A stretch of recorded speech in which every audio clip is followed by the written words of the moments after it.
ہم سب مل کے ایک اور دعا پڑھیں گے وصول برکت کے لیے. ساتھ پڑھیے بسم اللہ الرحمن الرحیم. بسم اللہ الرحمن الرحیم. وجعلنا من بین ایدیہم سدا ومن خلفہم سدا فاغشیناہم فہم لا یبصرون. الحمدللہ. اب ہمارے درس جو ہے مکہ المکرمہ کی زیارات کے لیے روانہ ہو چکے ہیں انشاءاللہ. اور آج کی جو ہماری پہلی زیارت ہے وہ ہے غار ثور. سبحان اللہ.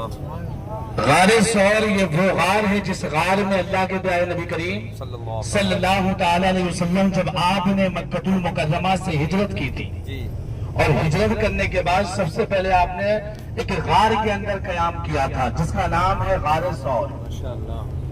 اور یہ وہی غار ہے جس غار کے اندر حضرت ابو بکر صدیق رضی اللہ تعالیٰ عنہ نے حضور کے ساتھ میں قیام کیا.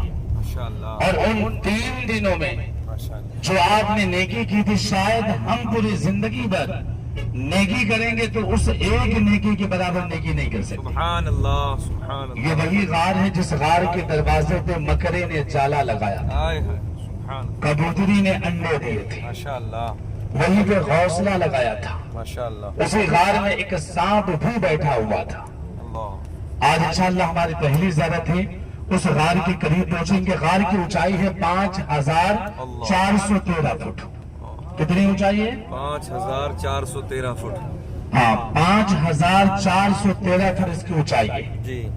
اور اس غار کے اندر جانے کے لیے 2.5 گھنٹہ کنٹینیو آپ کو چلنا پڑے گا.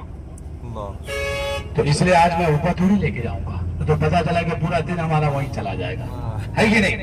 تو میری پوری کوشش ہے کہ قریب پہنچیں گے اور اس غار کی زیارت کریں گے. دعا کروں گا اس غار کے حوالے سے ایک ایک بات جو ہے نا آج آپ کو میں بتاؤں گا. یعنی کہ جو بھی ہم زیارت کریں گے نا اس غار کے حوالے سے اس زیارت کے حوالے سے ایک ایک بات آپ کے سامنے رکھ دوں گا تاکہ ہمیں یہ پتا چلے کہ اس غار میں ہوا کیا تھا. تو آئیے میں ہجرت سے پہلے کا واقعہ آپ کو سامنے رکھتا ہوں کہ اللہ کے پیارے حبیب نے کب آپ نے ہجرت کی تھی, کیسے آپ غار کے اندر پہنچے, آپ کے ساتھ میں کون تھا, آپ نے کتنا دن قیام کیا تھا. وہ ساری چیزیں میں ایک ایک بات جو ہے آپ کے سامنے واضح کر کے رکھتا ہوں, بس اسے یاد کر لینا ہے. اور تقریباً 17 جگہ کی زیارات ہوگی. کتنی جگہ کی؟ 17 جگہ. وہ ساری جگہ میں آپ کو بتاؤں گا, بس یہ کرنا ہے کہ آپ کو یاد کرنا ہے انشاءاللہ. 17 جگہ جس نے یاد کر لیا اور مجھے بتایا تو انشاءاللہ میں اسے مکہ پاک کا ایک پیارا تحفہ بھی دوں گا. سبحان اللہ. بولو تحفہ لیں گے آپ لوگ انشاءاللہ.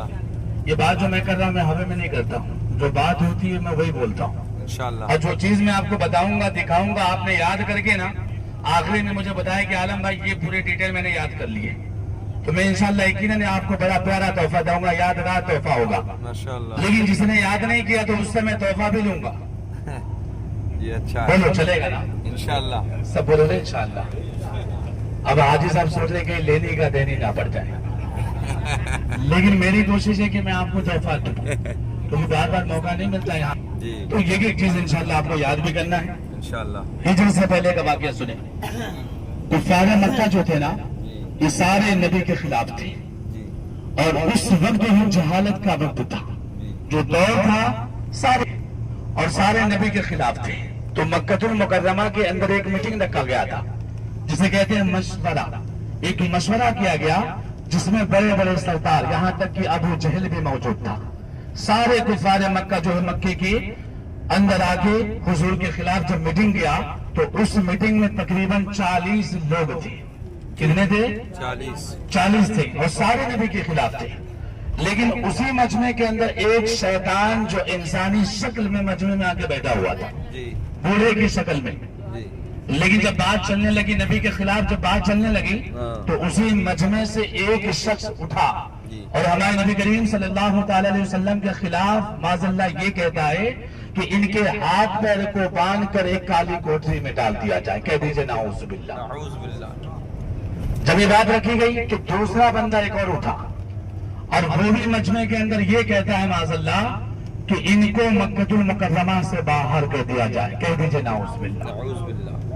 جب بات رکھی گئی پورا مجمع بھرا ہوا تھا.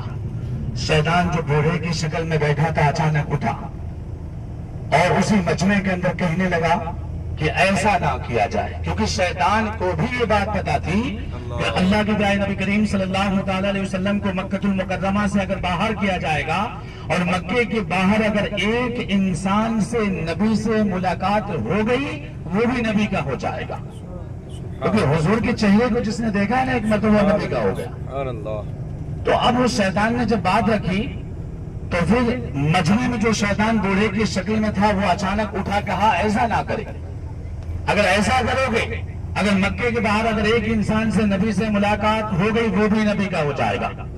پھر شیطان نے یہ بات کہی کہ اگر ان کو کسی کالی کوٹری میں بند کر دو گے اور ان کے چاہنے والوں کو اگر یہ بات پتا چلے گی تو یہ آ کے ان کو چھڑا لے جائیں گے، اور یہ اگر کہیں قرآن کریم کا تلاوت کرنا شروع کر دیا اور کسی ایک نے بھی قرآن پڑھتے ہوئے نبی کو سنا ہو جائے گا۔ تو مجمع میں شیطان نے اس بات کو رکھی۔ اب مجمع کے اندر شیطان نے مشورے میں اپنا مشورہ یہ دیا، کہتا ہے کہ ایسا نہ کر کے ایسا کیا جائے کہ معاذ اللہ ان کو قتل ہی کر دیا جائے، کہہ دیجیے نعوذ باللہ۔ اب جب مجمع میں شیطان نے کہا کہ ایسا کیا جائے کہ ان کو قتل کر دیا جائے، تو جتنے وہاں پہ کفار مکہ تھے سارے کے سارے اس بات پہ راضی